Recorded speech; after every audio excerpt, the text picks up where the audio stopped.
শ্রী জগন্নাথ তর্কপঞ্চানন ছিলেন একজন অসামান্য শ্রুতিধর, বিদ্বান, দেশবিখ্যাত পণ্ডিত। দেশের মানুষ তো বটেই, ইংরেজ মহলেও তিনি খুব প্রভাবশালী পণ্ডিত ছিলেন। রবার্ট ক্লাইভ ওনার কাছে সংস্কৃত শিখেছিলেন। হেস্টিংস এবং হার্ডিঞ্জের মতো ইংরেজরা তার কাছ থেকে আইনি বিষয়ে পরামর্শ নিতেন। উইলিয়াম জোনসও আসতেন তার কাছে। নবকৃষ্ণ খেতাব পেয়ে যখন রাজা হলেন, তখন তার রাজসভাতেও শ্রী জগন্নাথ তর্কপঞ্চানন পণ্ডিতের উচ্চ আসন ছিল। নবকৃষ্ণদেবের বাড়িই হল বর্তমানে শোভাবাজার রাজবাড়ি। 1695 সালে হুগলি জেলার ত্রিবেণী অঞ্চলে এক দরিদ্র ব্রাহ্মণ পরিবারে শ্রী জগন্নাথ তর্কপঞ্চানন পণ্ডিতের জন্ম হয়। ওনার পিতা রুদ্রদেব ভট্টাচার্য ছিলেন একজন দরিদ্র ব্রাহ্মণ। শ্রী জগন্নাথ পণ্ডিতের জীবনের দুটি অলৌকিক ঘটনা জানার আগে ওনার আশ্চর্যজনক জন্মকাহিনী জানব।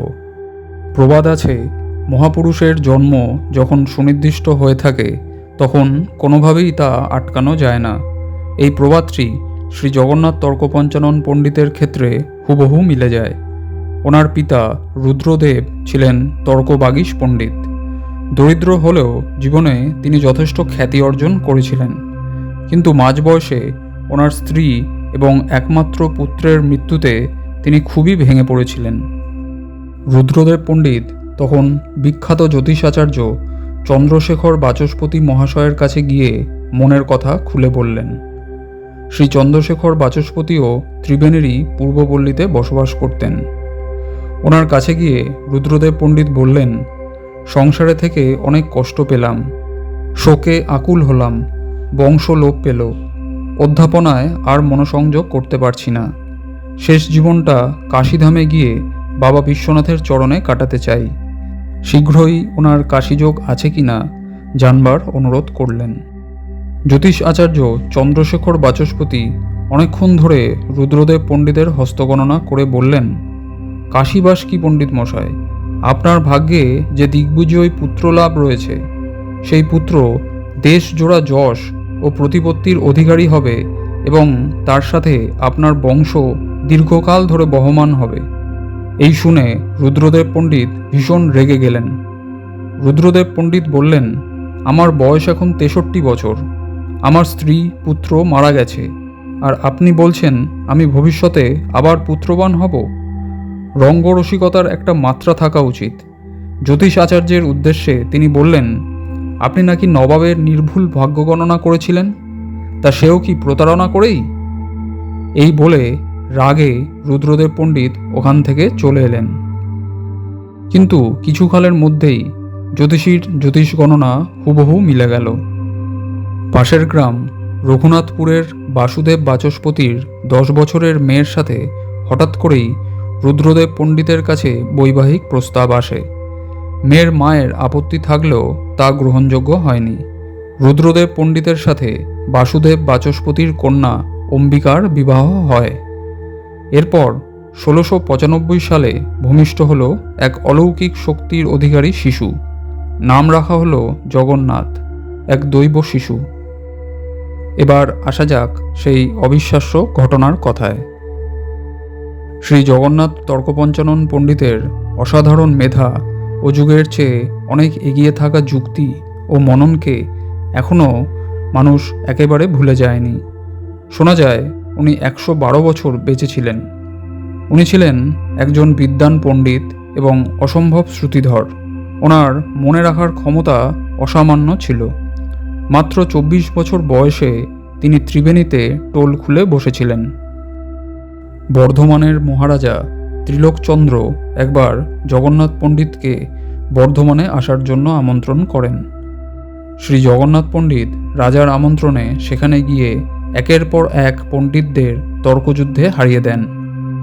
সবশেষে রাজামশাই ওনাকে জিজ্ঞাসা করেন, ত্রিবেণী থেকে বর্ধমান আসার পথে কি কি দেখেছেন? শ্রী জগন্নাথ পণ্ডিত রাজাকে জিজ্ঞাসা করেন, সংক্ষেপে বলবেন নাকি বিস্তৃত বলবেন? রাজামশাই বিস্তারিত বলার অনুরোধে জগন্নাথ পণ্ডিত পরের কয়েক ঘন্টা ধরে পুরো যাত্রাপথের এক একটি বাড়ি, বাগান, মন্দির, পুকুর, খালবিল সমস্ত কিছুর পুঙ্খানুপুঙ্খ বর্ণনা দিয়েছিলেন। রাজা পরবর্তী সময়ে খোঁজ নিয়ে দেখেন ওনার বলা প্রতিটি কথা একেবারে সত্য। আরেকবার একটা ঘটনা ঘটেছিল। শ্রী জগন্নাথ তর্কপঞ্চানন পণ্ডিত একদিন গঙ্গার ঘাটে গিয়েছিলেন স্নান করতে। তখন দুই ইংরেজ নিজেদের মধ্যে ঝগড়ায় লিপ্ত ছিল। ঝগড়া এমন পর্যায়ে পৌঁছায় যে দুজনের মধ্যে হাতাহাতি শুরু হয়। শেষমেশ সেই হাতাহাতি আদালত পর্যন্ত গড়ালে জানা গেল পঞ্চানন পণ্ডিত সেই সময় ঘাটে উপস্থিত ছিলেন। কোর্টে ওনাকে সাক্ষী হিসাবে ডেকে পাঠানো হলো। জগন্নাথ তর্কপঞ্চানন পণ্ডিত কোর্টে গিয়ে বললেন, আমি ইংরেজি কিছুই জানি না, সেজন্য কি নিয়ে ঝগড়া হয়েছিল আমি বলতে পারবো না, তবে ওই দুই ইংরেজ কি বলেছিল তা আমি বলতে পারি।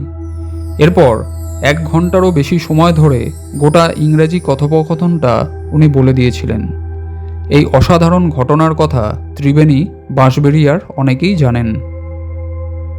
সে যুগে স্বামীর চিতার সাথে বাচ্চা মেয়েদের জীবন্ত দাহ করার বীভৎস প্রথা, শিশুকন্যাদের বৈধব্য যন্ত্রণা, নমশূদ্রদের প্রতি ব্রাহ্মণদের অস্পৃশ্য ভাব ওনাকে ভীষণভাবে ব্যথিত করেছিল।